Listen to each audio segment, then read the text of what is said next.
Pero Sec, I need to ask this. Sinabon nyo na ho ba yung mga Intel operatives niyo? Kasi bakit di natin nalaman to? Hindi, What does this say about our Intel? Hindi natin masasisisihan. Kukunti lang sila eh.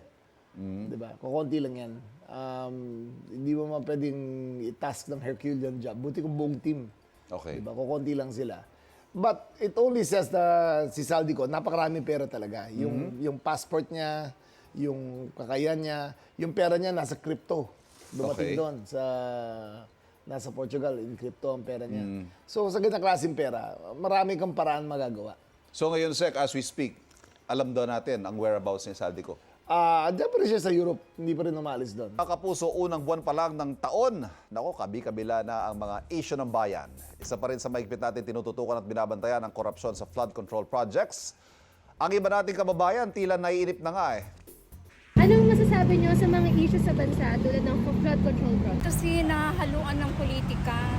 Tapos meron pang minority record ba yun? Report?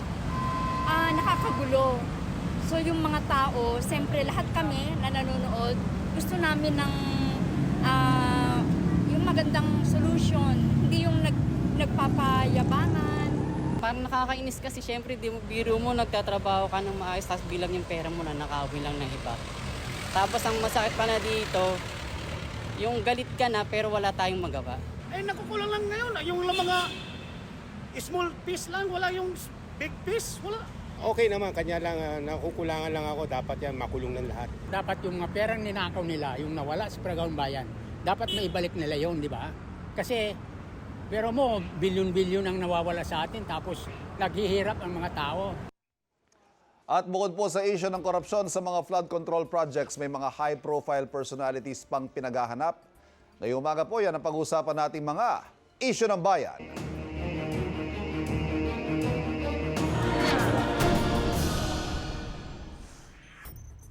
At ngayong umaga, makakasama po natin live, DILG Secretary John Vic Remulla. Secretary, good morning. Hey, Welcome. Good morning, Ivan. Good morning. Good morning sa lahat.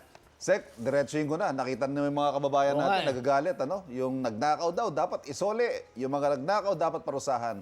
Ang problema, Sec, sa isang exclusive report na pag-alaman po natin na si Zaldico filed a petition with the Supreme Court at pinanumpaan niya ito in person in Stockholm. Sweden, January 15. What do we know about this? All this time, ang alam ho natin, ang sinasabi natin, nasa Lisbon, Portugal. Yes. Ano nangyari, Sec? Ang EU kasi, ano na yan eh, borderless. Okay. So, hindi mo kailangan ng passport para umikot. So, kung nakarating man siya sa Sweden, hindi ko pa nakikita kasi lahat Yes. yun eh. Kung verified yung apostille niya, sigurado yan by land, lumakbay siya papuntang Stockholm. Which is probably a 2-day drive kung pupunta siya ron. O a day and a half by train. Or yes, yung mga trend, madaling maglipat-lipat ng bansa within Europe. Ano. Pero Sec, monitor niyo ba to? Hindi. Nagulat nga ako eh. Kasi naman yung lugar nila, gated community, madali tumakas rin doon eh. Kung tatago ka sa kotse.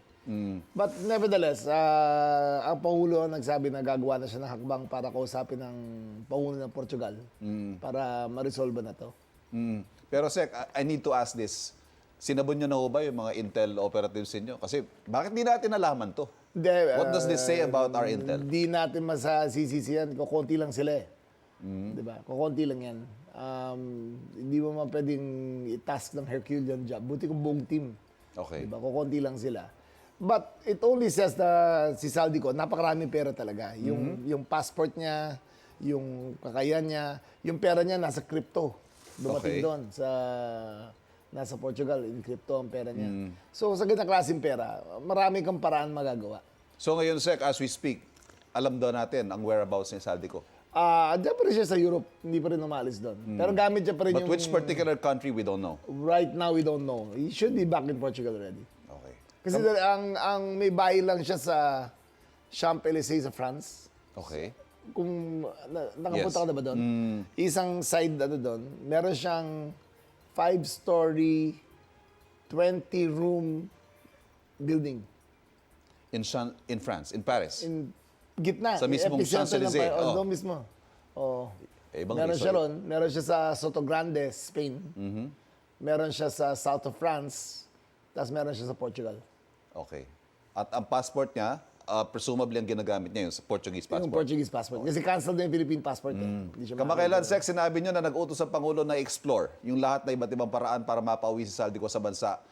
Where are we in this effort? Ano bang nagiging na. balakid? May options ba tayo? Diplomatic, Interpol? Anong ginagawa natin? Ang best option talaga ay mag-usap na ang mga otoridad ng yung pinakamataas na. Kung ano ang posibleng compromise para mahanap yan. As in, government to government na to? President to president, perhaps? Not necessarily Minister of DFA to DFA na. Kung ano may explore na paraan para maibalik dito sa Saldico. Pero sabi talaga ng Pangulo, at all expense, iuwi nyo yan.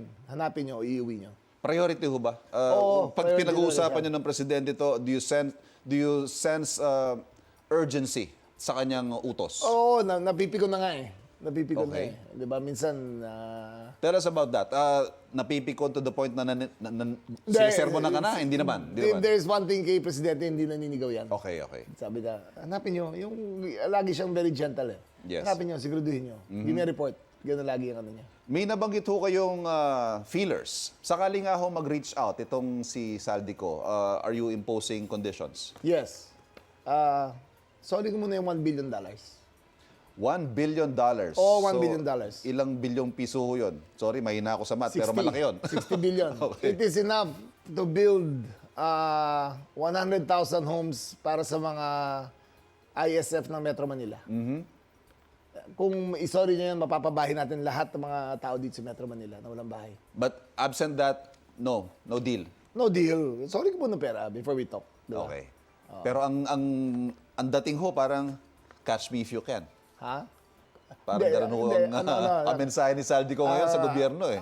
Hindi, parang cash me. Unahan sa pera to eh. Grabe ang pera talaga ng mga yan. Unbelievable. Sek, nabanggit ang mga kailangan mapauwi, may nakita ako sinasabi F4 daw eh. F4. After the popular young boy group nung araw, nandyan si Saldico. Next on the list, dating, ito, si Atong Ang. Ato ka. Asan ho si Atong Ang? Two possibilities. Isa sa Cambodia, isa dito sa... Tingin namin sa Pilipinas pa.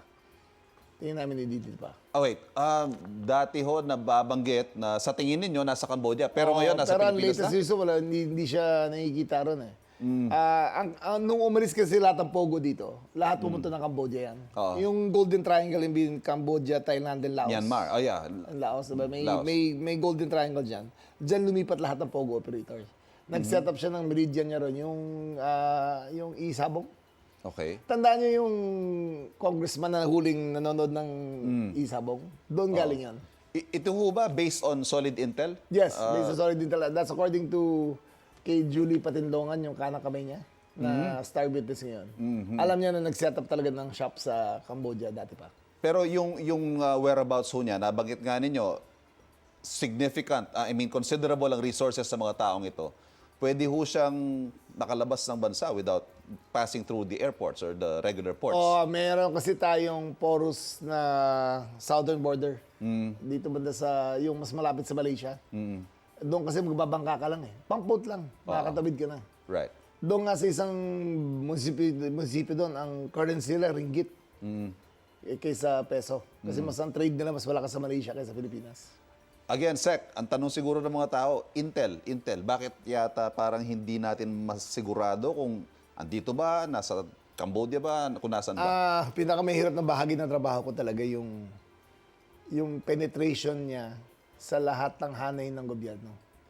Sa dami ng pera niya, ang hirap maghanap ngayon ng katiwala na utusan o bigyan ka ng solid na trabaho para mahanap siya. So we know he's getting help from people who should not be helping him. Yes, we know ganun kalalim yan. 1 billion a day for 5 years. Okay. 1 billion a day for 5 years ang kinikita niya. Si Bantag, nasa si Bantag. Sec, Bantag is in the Cordilleras. We're closing on him. Na pinoprotection ng tribo niya ron. Malaki kasi ang Cordillera eh. And they have terrain advantage. So kung papasok ka doon, you have to come in hot. Kasi yung huli nag-operation doon, I think 15, 20 years ago, parang 20 PNP na namatay eh. Nung Okay. may nahanap sila doon. So, you have to come in hot. Basta ganyan. So yun ho yung major challenge natin doon. Oo, Kasi kung aatake tayo, posibleng magkaroon ng maraming casualties. Ganun ba? Madaming. Scenario? Hindi lang konti madami. Ipaglalaban na rin nila yan. Okay. Si Bantag kasi ang dami rin pero nakuha sa BGNP niyan eh.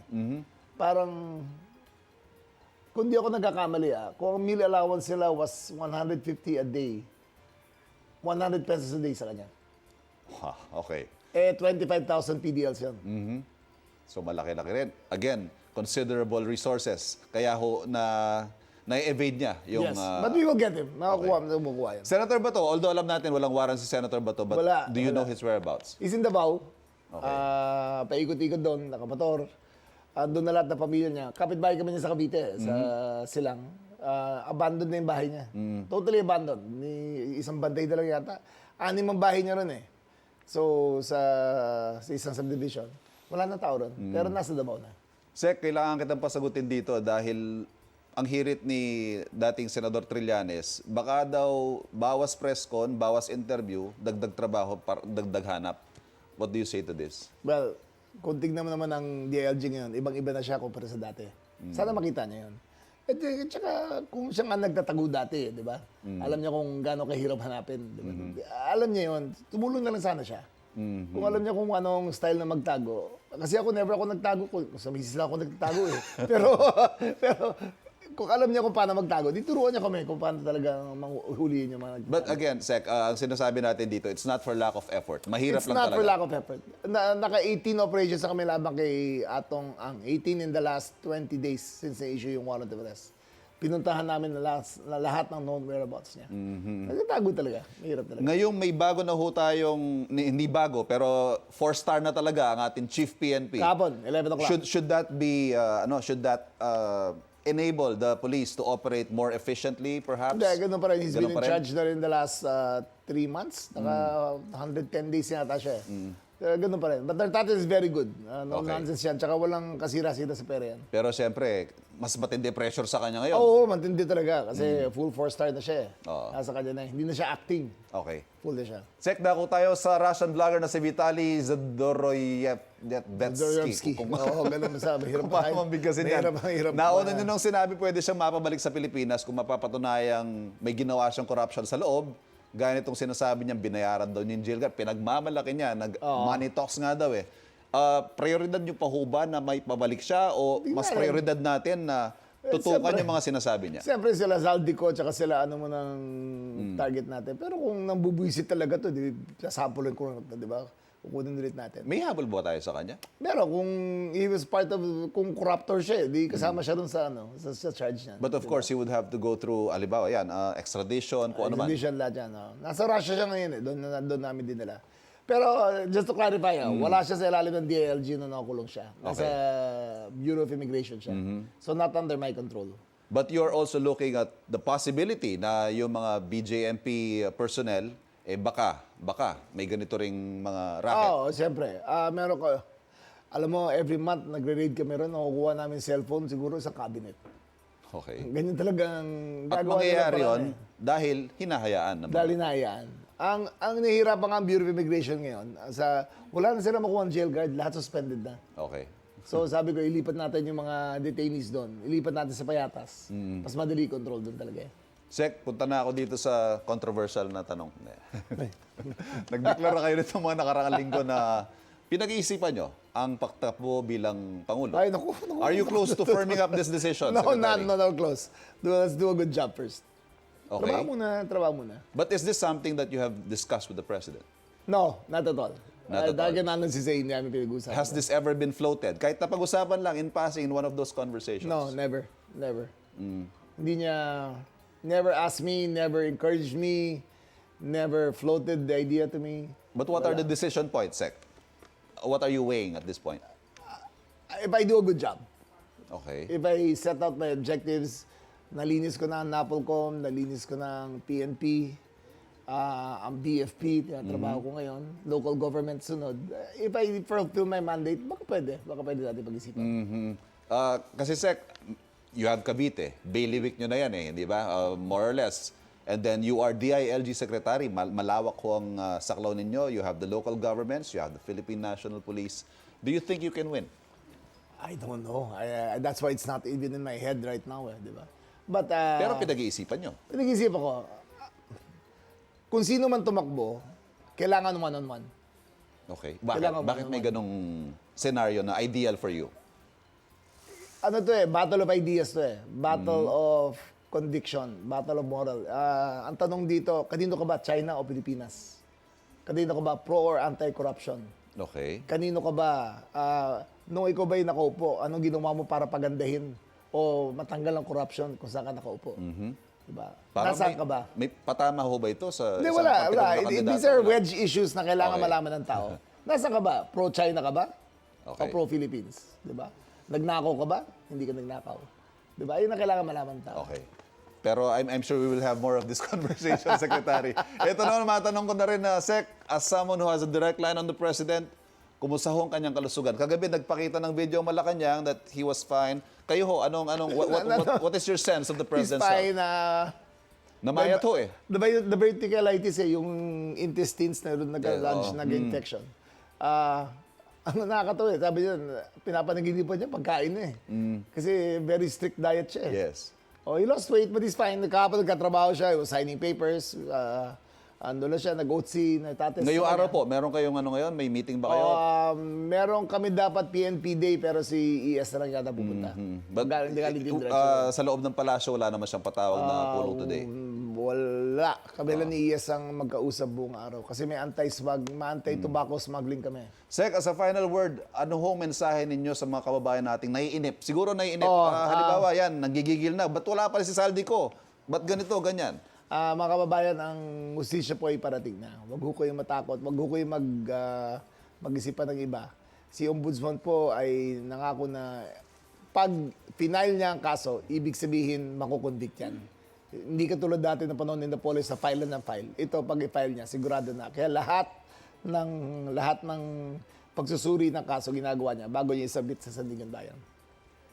DILG Secretary John Vic Remulla, maraming salamat, Secretary. Salamat, Ivan. Sa pagpapaunlak. Mga kapuso, kasali po kayo sa talakayan. Patuloy nating tututukan ang mga isyu ng bayan. Wait! Wait, wait, wait! Wait lang! Huwag mo muna i-close. Mag-subscribe ka na muna sa GMA Public Affairs YouTube channel para lagi kang una sa mga latest kwento at balita. I-follow mo na rin ang official social media pages ng Unang Hirit. Thank you. O sige na,